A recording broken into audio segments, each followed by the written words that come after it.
conmigo. Hay una parábola muy conocida, quizás a lo largo de este mes, después de todos los cultos, ya se ha compartido, que es la parábola del sembrador. Pero acá Jesús se va a tomar un tiempo para explicar la parábola que él mismo dijo, porque los discípulos no entendieron qué significaba la parábola. Entonces él mismo la explica, ¿sí? Entonces vamos a leer qué significa esta parábola. A veces nosotros tenemos que interpretar una parábola, en este caso Jesús nos dejó la explicación. Dice: oíd pues, Mateo 13:18, vosotros la palabra del sembrador. Cuando alguno oye la palabra del reino y no la entiende, viene el malo y arrebata lo que fue sembrado en su corazón. Este es el que fue sembrado junto al camino. Recordando, ¿no? Hubo un sembrador, fue a esparcir la semilla, y una semilla cayó junto al camino. Que ahora está explicando que cuando uno oye la palabra del reino y no la entiende, viene el mal y arrebata lo que fue sembrado en su corazón. Este es el que fue sembrado junto al camino. Y el que fue sembrado en pedregales, este es el que oye la palabra y al momento la recibe con gozo, pero no tiene raíz en sí, sino que es de corta duración, pues al venir la aflicción o la persecución por causa de la palabra, luego tropieza. El que fue sembrado entre espinos, este es el que oye la palabra, pero el afán de este siglo y el engaño de las riquezas ahogan la palabra y se hace infructuosa. Mas el que fue sembrado en buena tierra, este es el que oye y entiende la palabra y da fruto, y produce a 100, a 60 y a 30 por uno. Amén. Amén. La palabra de Dios. Señor, te doy gracias por esta palabra. Te pido que pueda ser de bendición para mis hermanos, para mi vida. Te pido, Señor, que nos dé sabiduría, entendimiento, capacidad para poder concentrarnos por unos minutos en este texto, y que esta palabra, Señor, nos podamos llevar algo en el día de hoy de este texto a nuestras casas, podamos meditarlo, podamos atesorarlo en nuestro corazón, Señor. Sé que tu palabra no vuelve vacía, sino que hace aquello para lo cual tú le envías. Gracias, Señor, en nombre de Jesús. Amén. Amén. Pueden tomar todos sus asientos, hermanos. La palabra del sembrador, todos la conocemos, es un hombre, su oficio es sembrador, que toma semillas y que empieza a emprender el camino de la siembra, ¿sí? Imagínense ese morral o ese bolso característico, ¿no? del campo, donde guarda la semilla y empieza a tomarla con su mano y esparcirla sobre la tierra. Ahora, según la narración de Jesús, algunas de esas semillas caían en el camino, otra en pedregales, otro entre espinos, y finalmente hay una que cae en buena tierra, ¿sí? La semilla es la misma, ¿sí? Pero el terreno no es el mismo, y eso va a hacer de que no todas den fruto y que no todas permanezcan. Pero la semilla, digamos, la materia prima de esa siembra es la misma. La semilla es buena, es de buena calidad.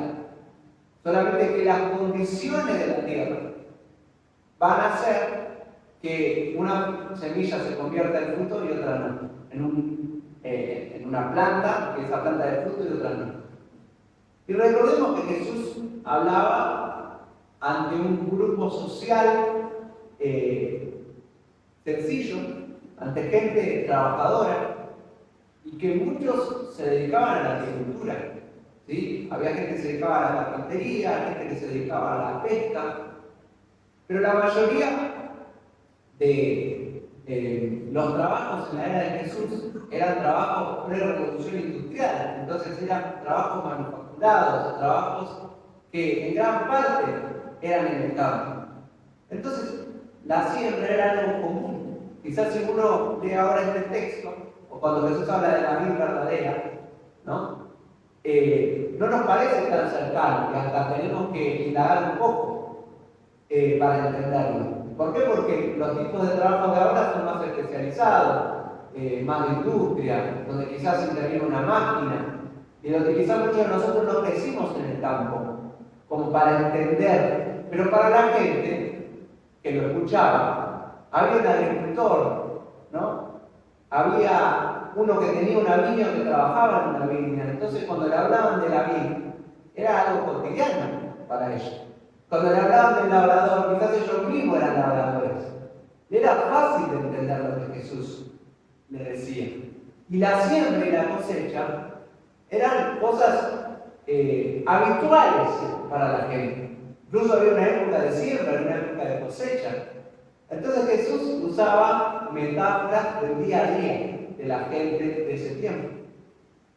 Y en este caso es el sembrador, que yo creo, como dijimos recién, que es fácil de imaginar a alguien que sale a un campo a sembrar una semilla en el tiempo de la siembra. Su expectativa es que va a venir el tiempo de la cosecha y que él va a querer ver un fruto, ¿sí?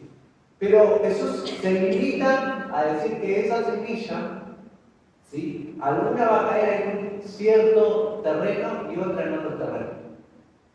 Cuando leía este texto, lo que pensaba es, pensemos cuántas empresas, ¿no?, sociedades que tienen como fin un lucro, ¿no? El fin es el lucro, que esa es una empresa, ganar dinero. ¿Cuántas empresas se abrirán por año? ¿No? Quizás no en Argentina, porque no es un país, digamos, que tiene facilidades para abrir una empresa, pero quizás en Estados Unidos se abren muchísimas empresas por año, cientos de miles. La mayoría de ellas al año se cierran, no llegan al año. Y de los que sobrevivieron al primer año, no sobreviven a los 5 años. Solo las que sobreviven son un muy bajo porcentaje, no sé si están por el 10% o 5%, no recuerdo el número exacto, son las que van más allá de los 5 años. Y estas probablemente son las que van a durar, las que van a permanecer. Es decir, que se emprenden muchas y se abren muchas sociedades con fines de ganar dinero y muchas se cierran. Quizás eso lo podemos ver acá en comercios chicos, ¿no? ¿Cuántos comercios el último año hubo en la avenida Lula? Ya sea de este lado o del otro lado. Gente quizás con expectativa alquiló un local y dijo: voy a poner una roticería, voy a poner un bar, voy a poner una hamburguesería, voy a poner... Y lo vimos, y una carnicería, y dijimos: bueno, a ver qué pasa. Hay algunos que perduraron, que siguen estando hoy, y hay otros que ya no están. Que cerraron a los 3, a los 6, a los 9 meses. Y está el que perduró. Pero déjenme decirle algo, quizás está el que arrancó en 2023 y está hoy en 2024. La pregunta es: ¿va a estar en 2025? ¿Va a perdurar en el tiempo? Y de eso se trata un poco esta parábola, ¿no? Que al fin y al cabo, como personas emprendemos cosas y esas cosas no perseveran en el tiempo. Muchas se frustran, se ahogan. La problemática, la circunstancia, el contexto del país, la economía, no sé, estoy diciendo cosas, pero lo difícil que es emplear a alguien, que creímos que era fácil y no era fácil. Pero así como muchos negocios se abren, muchos negocios se cierran. No perseveran en el tiempo. Quizás la idea era buena, las ganas eran buenas, pero tiene que haber un ingrediente especial para que ese negocio prospere. ¿Amén? ¿Y por qué traigo esta idea? Porque de algo así se trata de lo que el Señor está hablando, ¿no? En este caso es una semilla que cae en la tierra y que una se convirtió en una planta y quizás en un árbol frondoso que dio fruto y que perduró en el tiempo. Otro parecía que empezó a dar un brote, pero se terminó marchitando. Y al fin y al cabo, de la misma forma que hay una gran tasa de abandono, de cancelación de los negocios, y a nivel personal, la gente dice: bueno, voy a empezar a ir al gimnasio este año, o voy a empezar a estudiar una carrera. ¿Cuál es la tasa de abandono de eso, no? Nosotros mismos. Las personas somos inconstantes, nos cuesta perseverar. Gente que te dijo que iba a empezar el gimnasio por decir una idea, ¿no? Quizás ella no lo está haciendo. O que iba a empezar una carrera, quizás la abandonó. O que iba a empezar un proyecto, ya caducó esas ganas, ese entusiasmo inicial. Entonces, en una sociedad donde hay inconstancia, la iglesia no es la excepción. Gente que empezó a ir a la iglesia, empezó a congregar, que parecía entender, que parecía darle importancia, y hoy no está. ¿No? No llegó, no perseveró en el tiempo. Y lo que muestra la veracidad, ¿no? de la fe es la constancia. Es la constancia, es que permanezca en el tiempo. Si no, no es genuino. La fe es constante, la fe persevera en el tiempo, la fe verdadera. Porque mucha gente te puede decir yo creo. O lo mismo puede decir yo creo. Pero la fe persevera en el tiempo. La fe viene acompañada de la perseverancia. Jesús dijo, el que persevera hasta el fin. No basta con dar unos brotes. No basta con parecer. Tiene que ser una realidad y una realidad que persevera a lo largo del tiempo. Hoy estamos. Hace 5 años estábamos. Y eso nos da cierta certeza. Porque hubo muchos que el año pasado estaban y ellos no están. Pero déjame decirte que dentro de 5 años también hay que seguir estando. Porque la vida cristiana es una vida que dura siempre. Y si no estamos para siempre, ¿para qué estamos? Esa es la pregunta. ¿Para qué estamos? ¿Para estar 1 o 2 años? ¿Para que sea algo temporal, pasajero? Cuando Jesús, como escuchábamos hoy, le dijo a Mateo, sígueme. Leví dejó todo, ¿no? Pero algo en el corazón de Leví le decía, estoy diciendo yo, ¿no? Pero no lo sabemos, pero algo, una convicción tan grande en su corazón que él sabía que eso era para siempre. Que no había vuelta atrás. Porque al trabajo no iba a poder volver después de haberlo dejado de ese modo. Cuando Jesús le habló a Pedro y a Juan, y ellos soltaron las redes, ellos sabían de que no era por un rato, por un tiempo. Es más, cuando parece que Jesús murió, ellos están desilusionados porque decían, nosotros estamos todos y ahora ¿qué hacemos? ¿Qué tenemos que volver a nuestras vidas? Era para siempre. De acá para adelante algo cambiaba. Y de eso se trata la parábola, de perseverar. Son muchos los que comienzan, pero son pocos los que se mantienen. Entonces veamos, la palabra de Dios es esa semilla. La palabra de Dios es la semilla que llega al corazón de una persona. El terreno es el corazón de una persona. Eso es lo que Jesús nos está diciendo aquí. Nos está diciendo cuando uno oye la palabra, porque la palabra es la semilla que se esparce. Y el sembrador, la realidad es que el sembrador en este hábito de la siembra, uno podría agarrar la semilla, digamos, cavar en la tierra, buscar una tierra perfecta, colocar la semilla y sabe de que va a crecer probablemente. Pero acá estamos hablando de un hábito más, vamos a decirlo así, masivo, que se toma gran cantidad de semilla y se la esparce. Y la realidad es que el sembrador espera que gran porcentaje de esa semilla, pero no va una por una. Entonces, él sabe de que de todas las semillas que está tirando, alguna no va a florecer. Pero la cantidad, él espera que el resultado sea positivo, porque le resulta más fácil y más práctico. Ahora, Jesús dice que hay una palabra que se esparce, y la palabra es buena, pero que viene el malo y arrebata lo que fue sembrado en su corazón. Este es el que fue sembrado en el camino. Ahora, lo que me llama la atención dice, cuando alguno oye la palabra del reino y no la entiende. No la entiende. Entonces ahí hay un primer punto, ¿no? De por qué la palabra es predicada, la palabra es siempre predicada, pero hay veces que la persona simplemente no la entiende. No hay un entendimiento de la palabra. Y gloria a Dios por lo que estamos aquí, creo que hemos entendido y por algo estamos acá, porque entendimos. Pero ese clic, ese descubrimiento, no ocurre en todo. Hay gente que la palabra llega, pero parece que le estás hablando en otro idioma, no entiende, no descifra, no pesa la importancia de la palabra.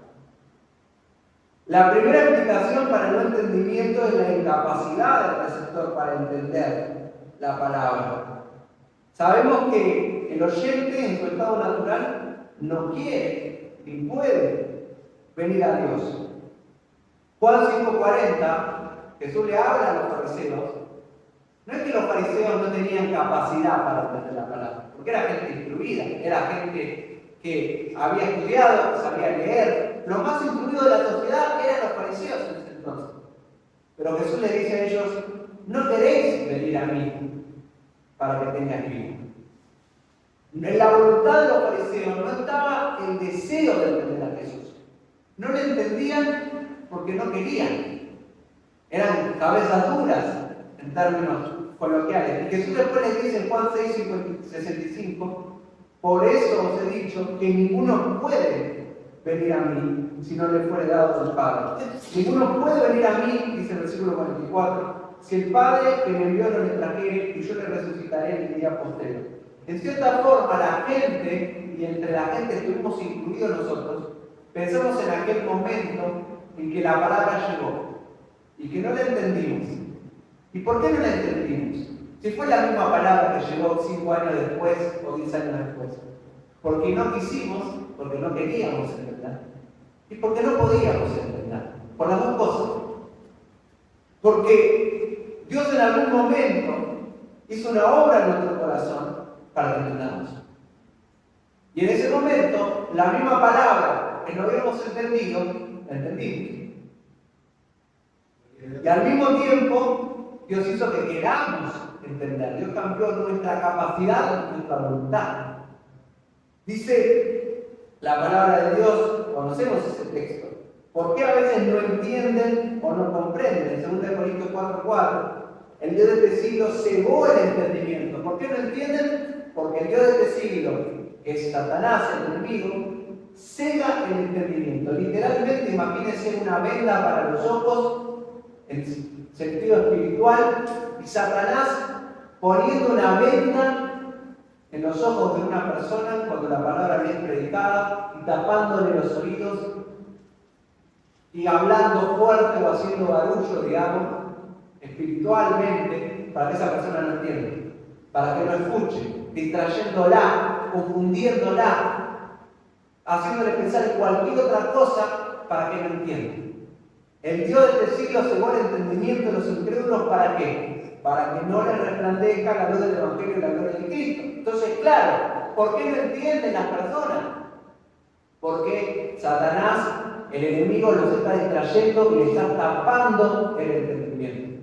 No pueden, pero también no quieren, porque Jesús le dice a los fariseos: ustedes no pueden porque no quieren, son responsables de no entender. Ahora, en cualquier momento, Dios puede hacer la luz, que es lo que dice 2 Corintios 4:5, en el corazón, puede quitar esa venda, que esa venda se caiga y que la persona pueda ver. Y creemos que eso es lo que Dios hizo un día en nuestros corazones, porque no entendíamos y empezamos a entender.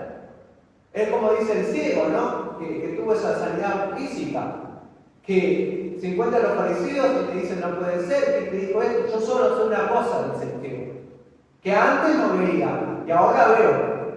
Es lo que ustedes me pueden decir lo que ustedes quieran, pero yo soy una sola cosa. Hay una realidad en mi vida, que antes no veía y ahora veo. Y nosotros, espiritualmente hablando, pasó lo mismo. No entendíamos. ¿Cuántas veces fuimos con nuestro corazón por ese terreno? Fue el camino, que cayó la semilla y no llegó a ningún puerto. Porque la semilla en el camino es como que pongamos una semilla acá en la cerámica, nunca va a llegar a la tierra, es infructuosa. Así es el corazón endurecido, así es el corazón que no quiere oír la palabra de Dios y que no puede oír la palabra de Dios, ¿no? ¿Se entiende? Entonces, por más semilla que coloques, ese terreno no está preparado. ¿Y quién lo va a preparar? Dios. Dios prepara ese terreno a través del tiempo, de la experiencia, a veces del dolor. Pero si Dios quiere que esa semilla termine, va a terminar.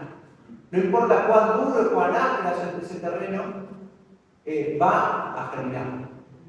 Entonces, yo pensaba en esto, ¿no? Nuestro deber es predicar. El sembrador, y este es el mes de la siembra, lleva la semilla, la esparce. Uno te va a decir, pero acá nunca va a germinar, ¿no? Porque el pensamiento humano acá es, esta persona nunca te va a escuchar. Si ya cuántas veces te repasó. Pero no sabemos lo que Dios puede hacer con la semilla. Y no solamente con la semilla es buena, la palabra es buena. No sabemos lo que Dios puede hacer con el terreno, ¿no? Porque a veces uno se asombra también. No sé si ustedes a veces vieron las veredas, los cordones de las veredas, que a veces se terminan rompiendo, los cordones de las veredas. ¿Saben por qué se terminan rompiendo? Más allá de porque no se usó el material correcto o adecuado, porque abajo del cordón hay tierra. Y la tierra hace tanta fuerza y presión que termina quebrando el cordón. Y a veces empieza a salir de allí el pasto, una plantita, porque ahí abajo hay vida y termina haciendo tanta fuerza y empieza a surgir una planta. Y vos decís, ¿cómo surgió una planta de ahí? Y no solamente que salió la planta, sino que removió la baldosa y removió el cordón con el tiempo. El poder de Dios es mucho más grande que eso. Cuando cae la semilla, no importa lo que haya, si él quiere hacer la obra surge. Entonces, lo que pensaba es, muchas veces la palabra no termina porque la persona no entiende. Quizás no entiende porque no quiere, quizás no entiende porque no puede, quizás no entiende porque el terreno no está preparado. Pero ¿qué podemos hacer de nuestro lado? Insistir, ¿no? ¿O qué podemos hacer de nuestro lado? Hacer lo posible para que la palabra de Dios sea lo más clara posible, ¿no? Cuando hablamos de la palabra, la hablamos con sencillez, con claridad, con entendimiento, sin palabras difíciles. Sabemos que el que está escuchando no tiene quizás el contexto que nosotros tenemos y tratamos de explicarle de a poquito. Jesús, como le hablaba, con cosas que ellos tenían en el día a día, no usaba palabras de bueno, todo eso, hacerlo más fácil para que la palabra de Dios sea entendible para el corazón más sencillo. ¿Sí? Y que hagamos el mejor esfuerzo para explicar la palabra de Dios con claridad, para que cualquier persona pueda entenderla. Dios hará su parte, pero nosotros hagamos la nuestra cuando llegamos a la semilla. Fíjense lo que dice 2 de Timoteo 2:24 al 26. El siervo de Dios no debe ser contencioso, sino amable para con todos, apto para enseñar, sufrido, que con mansedumbre corrija a los que se oponen, por si quizá Dios les conceda que se arrepientan para conocer la verdad y escapen del lazo del diablo en que están cautivos a voluntad. ¿Cómo debe ser el siervo de Dios? Amable, apto para enseñar, sufrido, corregir con mansedumbre.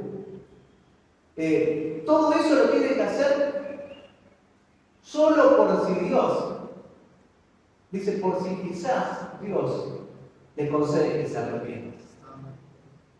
El siervo de Dios puede hacer su trabajo y su tarea lo mejor posible y quizás el arrepentimiento no sucede en una persona. Porque la obra final la produce Dios, pero el siervo de Dios tiene que hacer su parte. Mansedumbre, humildad, amabilidad. Y quizás no pasa ahora, pero sí pasa en el futuro. La semilla se sembró. Siempre hay que sembrar la semilla. Dios sabrá cuándo dará fruto. Amén. Fíjense lo que dice Hechos 16:14. Estaba Pablo predicando la palabra. Entonces una mujer llamada Lidia, vendedora de púrpura de la ciudad de Tiatira, que adoraba a Dios, estaba oyendo. Yo me lo imagino a Pablo hablando en el mercado y una mujer estaba vendiendo. Una mujer estaba vendiendo. Ni siquiera Pablo la vio, quizás estaba a un costado, pero ella estaba oyendo. Quizás había gente que se amontonó alrededor de Pablo, que escuchaba a Pablo, pero ella quizás no estaba en ese tumulto, estaba vendiendo púrpura en su trabajo, pero estaba oyendo. ¿Y qué dice? Y el Señor abrió el corazón de ella para que estuviese atenta a lo que Pablo decía. Gloria a Dios. Ella estaba al costado, quizás Pablo ni la vio, pero al rato se acercó, después se convirtió, se bautizó. Entonces, uno habla y Dios hace la obra. Segunda de Timoteo 2:15 dice: procura con diligencia presentarte a Dios aprobado, como obrero que no tiene de qué avergonzarse, que usa bien la palabra. Cuando llevemos la palabra, que sea sencilla para que cualquiera la pueda entender. No quiere decir que la van a entender, pero nosotros tenemos que hacer nuestro mejor esfuerzo. Porque el primer impedimento para que la semilla dé fruto es que la gente no la entiende. ¿Sí? Punto número 2 es el que oye la palabra y la entiende superficialmente, ¿no? Porque fíjense lo que dice. El que fue sembrado en pedregales, este es el que oye la palabra y al momento la recibe con gozo. Parece que entendió. Parece que te dijo que sí, buenísimo, voy a ir al culto. Porque hay gente que te rechaza directamente, pero hay gente que parece que recibió la palabra. Sí, voy a ir, voy a congregar, dale. La recibió con gozo, pero no tiene raíz. No tiene raíz. Y si una planta no tiene raíz, si la raíz no es profunda, no va a perdurar. No va a perdurar. Porque las condiciones del terreno son hostiles para que esa planta pueda crecer. ¿Cuántas veces se observa esto? Un entusiasmo inicial, una asistencia a los cultos, lo mismo, inicial, lo que no perdura porque no hubo raíz. Porque el terreno no es hostil. ¿Qué dicen? No tiene raíz, es de corta duración. ¿Y qué mata a lo que no tiene raíz? La aflicción. Viene la aflicción, viene el momento malo, o la persecución, dicen, y se acabó. Entonces, una fe o un entendimiento superficial de la palabra que no tiene raíz, no va a durar en el tiempo. ¿Y qué lo va a matar? La aflicción. ¿Cuánta gente que vino a Cristo, que vino a la iglesia, pero cuando apareció el problema, la circunstancia difícil, ahí se acabó? Todo. No voy más, ¿no? O no sigo más. Quizás porque creyó que venir a la iglesia era la solución para todos los problemas. O que esto iba a ser un color de rosa, ideal, y que nunca más iba a haber una circunstancia. Quizás porque entendió eso, que en Cristo, o que en Dios, o que en la iglesia la adversidad iba a desaparecer. Pero no había raíz. No había una convicción ni un convencimiento sólido. Y cuando no hay convicción, cuando no hay solidez en el entendimiento, puede haber, por cierto tiempo y en forma temporal, aparentemente a nuestros ojos decimos, bueno, la semilla dio fruto. Pero es una planta que no tiene raíz, que no va a perdurar. Y recuérdense que todo tiene que ver con la perseverancia en el cristianismo. Para que la fe sea verdadera, tiene que perdurar en el tiempo. Incluso aquel que está hace mucho tiempo, la palabra dice, el que está firme, mire que no cae. Porque la perseverancia tiene que ser para siempre, hasta el final de nuestra vida. Y ahí hay una pregunta, ¿no? Que es, bueno, yo creo que entendí la palabra, dice uno, porque por algo estoy acá y estoy acá hace tiempo, pero ¿mi fe tiene raíz? Nos podríamos preguntar nosotros mismos, ¿tiene raíz? ¿Sentó bases en mi vida que son lo suficientemente sólidas para que cuando venga la aflicción voy a seguir estando acá? Más allá de la iglesia, voy a seguir estando en Cristo. Gloria a Dios. Este es un tiempo de sentar raíces. Este es un tiempo de darnos cuenta de qué estamos hechos. No sé si se acuerdan hace poco, ¿cuánto pasó? Menos de un mes. Hubo un temporal acá. Y muchos árboles, en especial en Cava, capital federal, que se suponía que uno los veía sólidos, se cayeron. No se soportaron el temporal.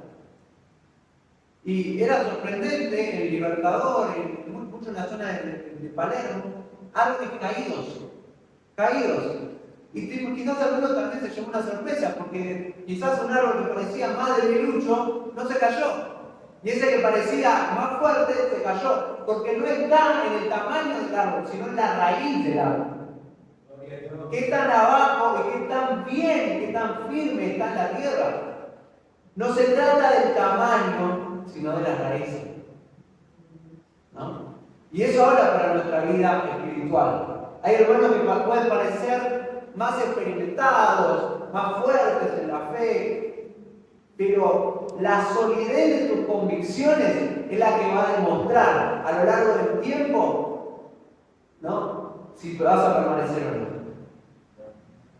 La solidez de tus convicciones. Porque si para vos y para mí Dios es importante, cuando venga un momento difícil, no te digo que no vas a temblar un poco, no vas a perder algunas hojas, no vas a sufrir, no la vas a pasar mal, pero no te vas a caer. Vas a mantenerte firme porque tus convicciones son sólidas. San Juan 6:25. Pedro le habla al Señor. Jesús les empieza a hablar de la palabra. ¿Por qué? Porque él había cruzado el mar, acaba de hacer un milagro, multiplicado los panes, y la gente vio la multiplicación de los panes y dijo: listo, esta es la nuestra. Lo convocamos como rey, nunca más nos falta comida, ¿sí? Nunca más trabajamos, o lo que fuere. Vieron en Jesús una imagen política y la solución para todos sus problemas. Y Jesús no quería eso. Y Jesús le dice, fíjate, San Juan 6:25, y hallándole al otro lado del mar, le dijeron: Rabí, ¿cuándo llegaste acá? Respondió Jesús y les dijo, de cierto os digo que me buscáis, no porque habéis visto las señales, sino porque comiste el pan y os saciasteis. Trabajad no por la comida que perece, sino por la comida que a vida eterna permanece, la cual el Hijo de Hombre os dará, porque a este señaló Dios el Padre. Versículo 60. Al oírlas, muchos de sus discípulos dijeron: dura es esta palabra, ¿quién la puede oír? Sabiendo Jesús en sí mismo que sus discípulos murmuraban de esto, les dijo: ¿esto os ofende? Dice: desde entonces muchos de sus discípulos volvieron atrás y ya no andaban con él. ¿Quiénes dejaron a él? ¿Quiénes se fueron? ¿Quiénes se bajaron? Los que no tenían convicciones sólidas. ¿Por qué estaban? Por los panes, por los peces, porque vieron milagros y les gustó esa idea de traer un par de panes y que se multipliquen y de que vaya todo bien. Pero cuando Jesús se puso a hablar en profundidad, pero esto no es lo mío. Yo no quiero compromiso. Esta palabra que está hablando es muy dura. No tenían convicciones sólidas, se bajaron del barco. ¿Y Jesús qué le dice a sus discípulos? Versículo 67. ¿Queréis acaso iros también vosotros?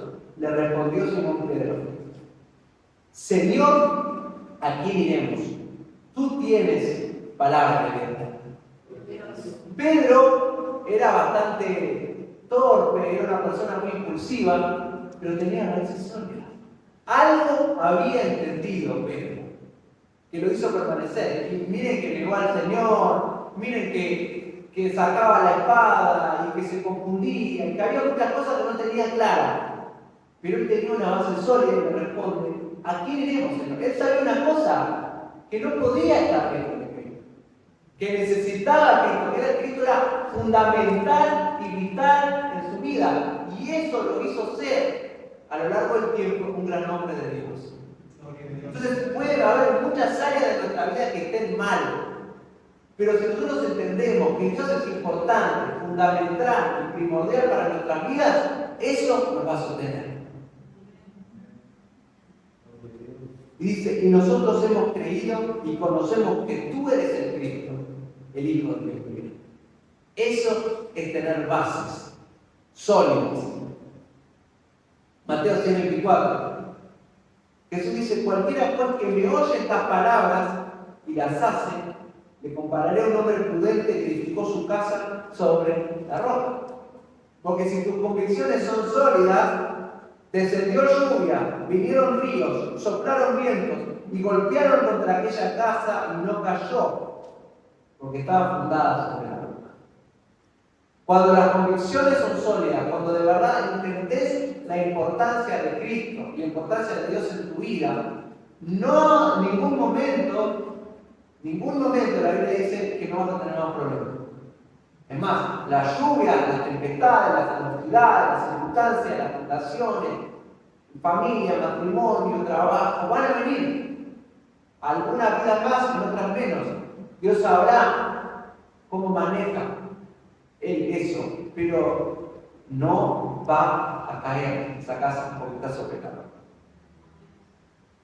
Bueno, después dice, cualquiera que oye estas palabras y no las hace, le comparará a un hombre insensato que edificó su casa sobre la arena.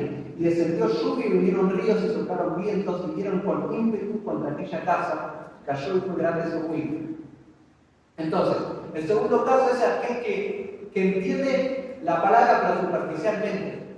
Entonces, cuando viene la circunstancia, no entendió la importancia de Dios y no entendió lo esencial del Evangelio y creyó que era solamente panes y peces, y cuando vino la aflicción, abandonan. Eso también tiene una implicancia para nosotros cuando hablamos la palabra. No podemos enseñar ni hablar la palabra de Dios superficialmente. Porque si hablamos la palabra de Dios superficialmente y prometemos cosas superficialmente, la gente quizás va a venir a la iglesia, pero va a venir y la semilla que se plantó no va a tener raíz. Es mejor decirle a una persona la verdad y el compromiso del Evangelio que decirle solamente venir y Dios va a solucionar todos tus problemas, ¿no? Porque el Evangelio de la prosperidad es así, o el Evangelio donde simplemente queremos llenar la iglesia, podemos poner un cartel y invitar a la gente y venir y Dios te va a sanar, va a solucionar tus problemas, va a cambiar, o sea, todo eso puede ser cierto, pero no le estamos diciendo toda la verdad. Hay que decirle también de que Dios requiere un cambio en su vida y en su conducta. Y ese cambio de conducta viene de la mano de que gran parte de los problemas que tiene, si no todos, nace como consecuencia de su pecado y de su modo de vivir equivocado. Entonces, si uno le decís eso, la persona no va a cambiar de conducta y quizás se solucionen los problemas, pero va a tener otros, ¿no? Entonces, no podemos predicar la palabra de Dios superficialmente porque vamos a tener un terreno y un montón de personas que a la primera tormenta que viene no queda ninguno. Preferimos ser pocos, pero con un fundamento sólido. Amén.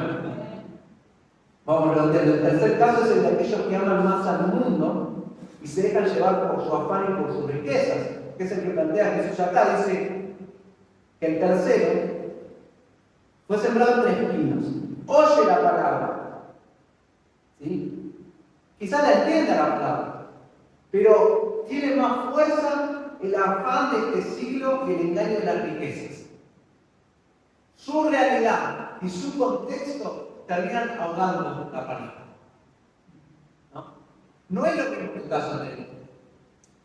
¿Cuánta gente que de verdad parecía entender la palabra, que conoce la importancia de la palabra, al fin del día sabemos que no la terminan de entender, porque si la terminara de entender, permanecería, pero que su contexto, su realidad, su vida, termina ahogando la palabra.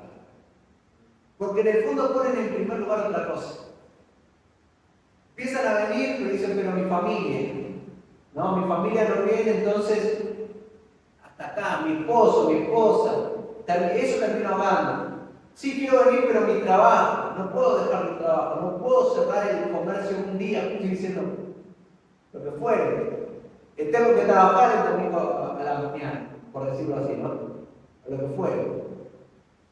O el afán de querer ganar dinero, o la situación, el afán de este siglo. Su corazón está en este mundo. Y eso termina ahogando la palabra. Una cuestión de prioridad. Dios no es lo primero. Parece que entiende la palabra, pero hay otra cosa que pesa más en su corazón. Y ninguno puede servir a dos señores, porque amará a uno y aborrecerá al otro. No se puede servir a Dios y a la riqueza no se puede servir a Dios y a los afanes del mundo. Y en el fondo, la Biblia no está diciendo que no podés servir a Dios y tener un buen pasar económico. Está diciendo que no podés tener dos señores.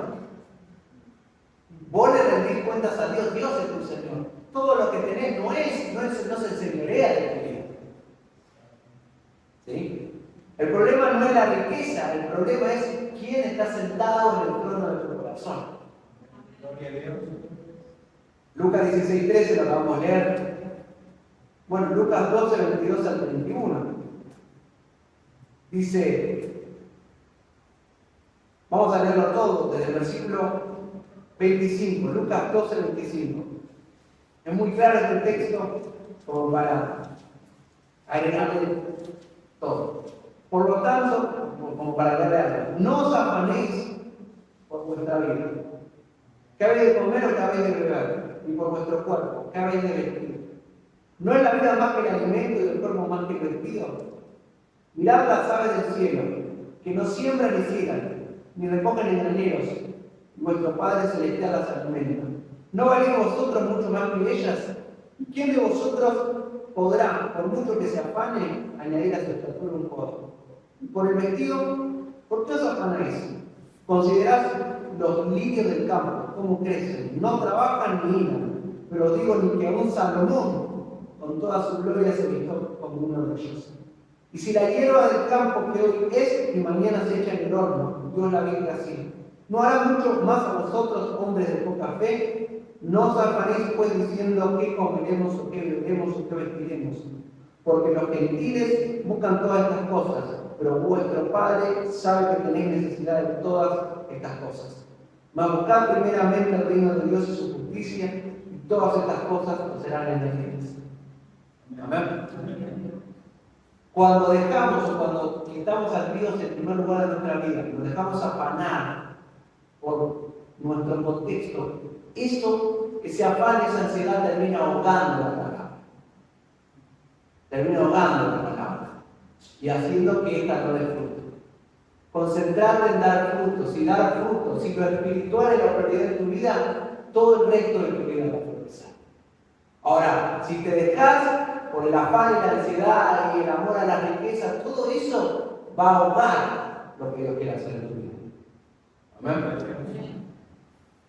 Terminamos con 1 Juan 2:15, 18, dice, no améis al mundo, ni las cosas que están en el mundo. Si alguna ama al mundo, el amor del Padre no está en él, porque todo lo que hay en el mundo, los deseos de la carne, los deseos de los ojos y la vanagloria de la vida no proviene del Padre, sino del mundo. El mundo pasa, sus deseos, pero el que hace la voluntad de Dios permanece para siempre. El texto que leímos, Mateo 13, dice, versículo 23, mas el que fue sembrado en buena tierra.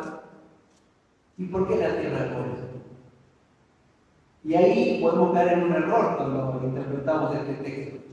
Que la tierra es buena porque nosotros, como decir, bueno, yo era una tierra receptiva, yo era bueno.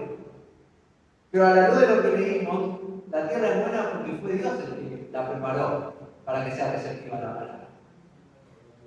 Yo en general lo que veo, el jardinero que hace, ¿no? A veces toma una pala, remueve la tierra, trae abono o trae otra tierra de mejor calidad, la coloca, quita la hierba mala, como un trabajo. Acá cuando leemos, mas el que fue sembrado en buena tierra es aquel que pasó por el proceso de Dios y lo hizo buena tierra. Ninguno fue buena tierra por sí mismo. Dios preparó ese terreno y esa tierra era buena. Este es el que oye y entiende la palabra. Fíjese, oye la palabra, la entiende y da fruto. Y no solamente da fruto, y produce a 100, a 60 y a 30 frutos. Y quiero, ¿no? Para mi vida y para su vida y para nosotros, este mes que es el mes de la siembra, ¿no? Y para este año, quiero que mi vida sea así. Quiero leer la palabra, entender la palabra, dar fruto. Pero no dar fruto, un poco de fruto. Dar fruto en cantidad. en demasía. Ese tiene que ser el objetivo. Amén. Acá, Bruno me va a dejar mentir, nosotros tenemos un limonero que lo podamos. ¿Cuándo fue? La mitad del año pasado. Lo podamos. Era mucho más chico. El otro día, ¿cuánto pasó? 6 o 8 meses. Ya, de nuevo, creció tanto el árbol que vos caminás por abajo de él y te golpeás con las ramas. ¿Cómo puede crecer un árbol de esa forma? Y no solamente crecieron hojas, sino que creció y da fruto, y sigue dando fruto y no para. Y hasta tuvimos que cortar algunas ramas porque te chocás contra las ramas, aunque no es época de poda, ¿no? Las ramas, porque si no, no se puede, y hasta ya crece desordenado de tantos frutos que tiene para dar. Y se mezclan las ramas, y ahí va a haber que elegir entre una rama y otra para ver cuál es mejor de las dos, pero hay fruto en abundancia y crece. De eso está hablando la palabra. No sé cuántos años tendrá ese limonero. ¿Tendrá 20 años? ¿15 años? ¿10? No lo sé. ¿Cuánto habrá tardado en brotar esa planta? Porque no es fácil que un árbol llegue a ese raíz. Pero llegó a un estado, llegó a un punto en su vida de ese árbol que ya alcanzó una solidez, una madurez, no sé cuán hondo fueron esas raíces. Pero ahora no se cansa de dar fruto. Qué bueno que podamos ver eso en nuestra vida espiritual. Que lleguemos a un momento donde el fruto sea algo habitual, de tal forma que los demás puedan ver y decir, qué buena esa persona, que puedan ver eso en tu vida, en la vida de tu familia, en mi vida. Y qué bueno que lo que sembremos este año hacia afuera, hacia los demás, sea palabra de calidad, entendible, no superficial, para que las personas que se sumen a la iglesia, no en cantidad, porque puede haber mucha gente con raíces no profundas, porque hay una alta tasa de rotación en las iglesias, no sé si usted se dio cuenta de eso. Oremos, busquemos a Dios para que lo que se siembre sea, quizás no muy alto en cantidad, pero que la semilla que llegue a buena tierra, que Dios prepare buena tierra, donde haya raíces profundas y que permanezcan. Amén. Oremos por eso. Vamos a ponernos de pie en este día y vamos a orar a Dios en dos sentidos. Que sembremos la semilla, pero que también nosotros seamos una planta que dé fruto. Amén. Amén. Voy a pedir